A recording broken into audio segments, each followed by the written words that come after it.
Hello, dear subscribers. Most watch me without a subscription. Support my channel with a subscription. Thank you. Story 1. My university professor is hitting on me, and I'm genuinely scared and don't know what to do. Sorry about the formatting. I typed this all out on my phone. TLDR. My professor pretty much admitted to being sexually attracted to me and made a ton of creepy comments about me. Then asked me out on a date, several times. I recently started a post-secondary trades program, and my one male professor will not leave me alone. This whole thing started because a full tuition grant was offered for whoever helped out the most around the shops before our big end-of-the-year event. Since I'm nice and broke, I was pretty excited to hear that someone had the chance to get everything paid for. I wanted it to be me. So me and a couple friends started staying after class, helping out on days when we weren't required to do so. Mostly just small tasks like reorganizing and light cleaning. I guess because I was keen on the tuition and staying later to get considered for it, he mistook that for attraction. Not long after I started staying after class, he started asking me and my friends if we needed rides home. Then it turned into him only asking me, cornering me with personal questions about relationships, asking me if any of the guys in my class have made moves on me yet, and overall just a bunch of wildly inappropriate questions. He would love bomb me, tell me my laugh was adorable, how I'm the perfect wife type, and how I was one of the prettiest girls he's ever seen. I didn't realize the full meaning of what he was doing until he said all that shit. What's worse is that's barely all he said. I was in denial of the whole thing for a while, because this has never happened to me on this extreme of a level. Recent events made me realize this grown-ass man was fully trying to go for a teenager. He asked me to hang out with him on the weekend, not just once, multiple times, even after rejection.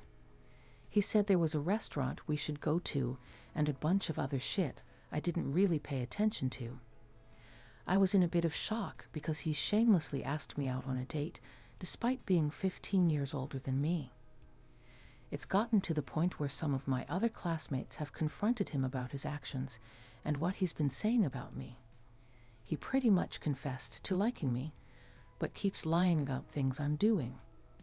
He told some of my male classmates that we kissed and how I've been pursuing him, but neither of these things are true.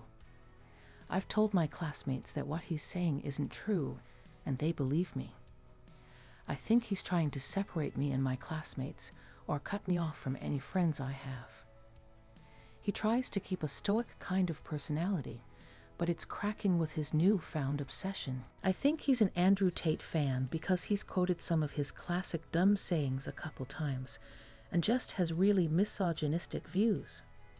Obsessed with the idea that men can't be friends with women, women should follow traditional roles, and that he wants multiple wives. What really scares me about this is that he's easily double my size, very into fitness, and around 6 feet tall. I'm 100 pounds soaking wet, barely 5 feet, and completely defenseless if he were to ever try and take advantage. I've told some classmates about this, and we're making an action plan to tell my other professor about this whole situation. My problem is I don't just want to get him fired. I want to ruin him. Make sure he never has another chance to do this to another living being. I'm scared to go to school every day. That isn't something you should have to do. So Reddit, please tell me how to absolutely ruin this man. Feel free to ask any follow-up to the story. Whatever it takes to make sure he never comes back from this. Relevant comments. Guest star. Snitch him before he does something that could potentially ruin your personal, professional, or academic plans. The one opening their mouth first is often seen as being right, and maybe your classmates could back you up. Oop replied, "Yeah, I've mentioned it to some of them, and the girls that confronted him said they would also report him for weird things he said to them.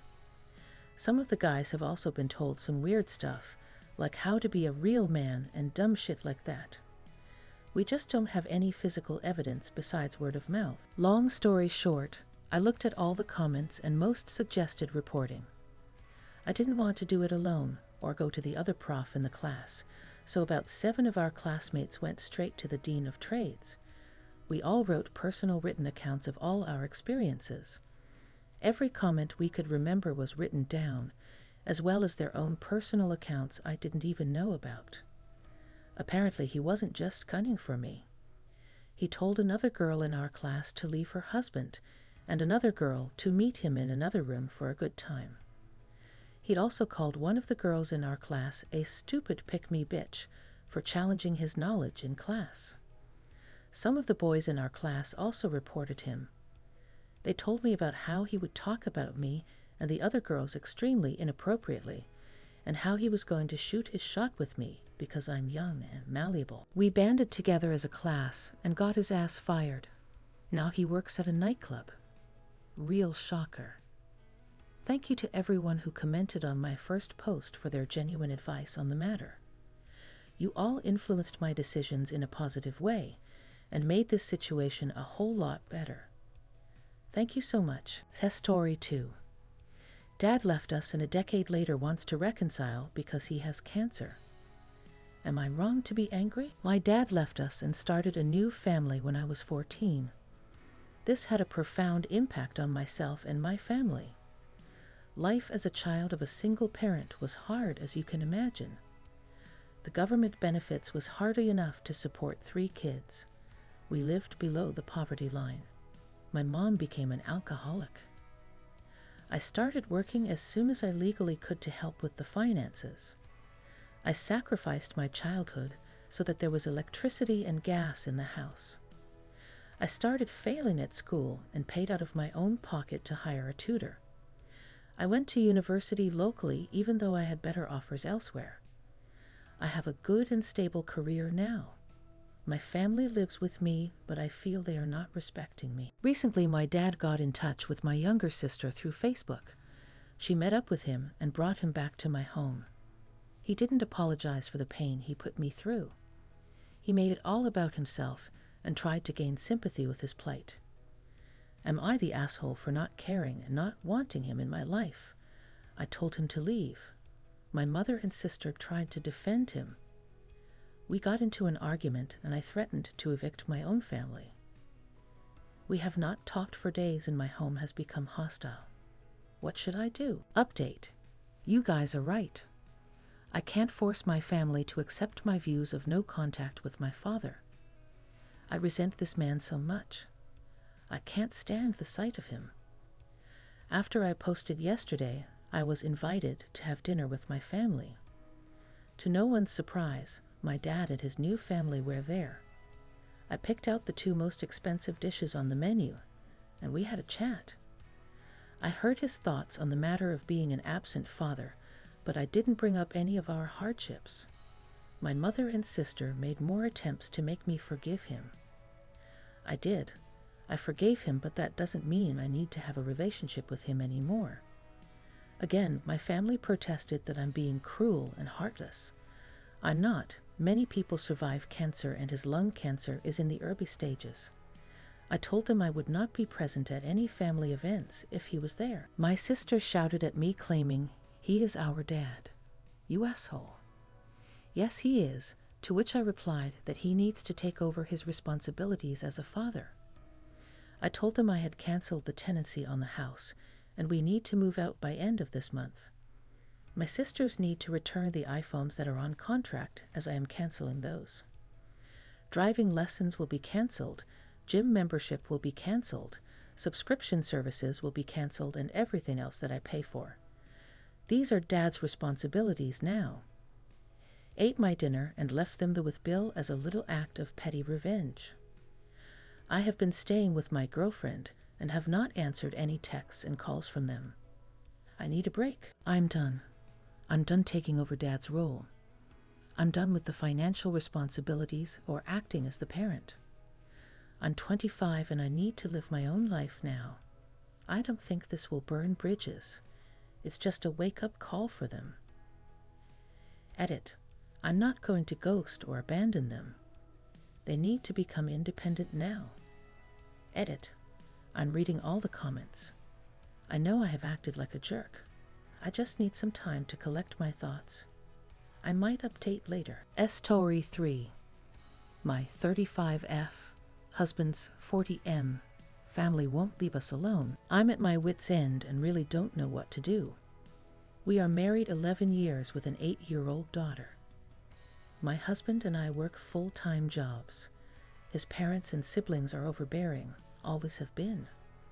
They would visit us randomly during weekday evenings and stay entire afternoons over the weekend. I would need to cook for them, lay the table, clean up, etc. At a point 5 years ago, I had enough. I found a new job and moved across the country with our child, 1,000 miles. My husband followed after a few months when he managed to secure a job. I have been even more of a witch in their eyes ever since, because I now took their son/brother away and robbed them of precious time with our daughter. I didn't have an issue with them visiting a few times a year, and we did the same. 3 months ago, his sister and her husband moved house such that they are 1 mile away from us. They just dropped in on us, taking me by surprise. Free world. I didn't react. But now we bump into them at the local store all the time. They always want to come over, borrow stuff, etc. Still, I say nothing. 1 month ago, his retired parents drop that they are also moving to our city. They too are like a stone throw away. We are back to square one. The time spending in my home, unannounced visits, requests for favors et al. My husband and I are arguing so much that we are contemplating divorce. Am I being a total # by wanting to move away again, even further this time? They have destroyed my peace and happiness. Comment thread on the circumstances surrounding the move. Redditor. This right here is why I think you're a total B. Could you at least say that you told your husband you were going to move? Did you give him an ultimatum? Did you even try to communicate that his family is smothering you to them or to your husband? Like, honestly, I hope it is in that case, because that sounds really fucked. Oh, okay, my bad. I didn't explain properly. Yes, I addressed it with my husband countless times, but things would change for a while and then go back. He doesn't see their behavior as a problem. As for moving away, I certainly asked him to do it with me. He is a lawyer and threatened me with all kinds of things. But when I had enough, I told him that I am leaving and that he can join us if ever he wanted to. Comment thread on cultural expectations of her husband. Redditor. Tell your husband and in-laws you enjoy your personal time and they're invading. If everyone lives 5 or so miles away, then why is your home always the meeting spot? Your husband can visit them, that way you can stay home and enjoy your peace. It's not easy to tell people who forcibly spend a lot of time with you, hey, I need you to leave, but that's the only reasonable solution here. The moving doesn't work and is costly. Oh, you are correct. They impose on the basis that my husband is their only son and the eldest, whatever the flip that is supposed to imply. Redditor.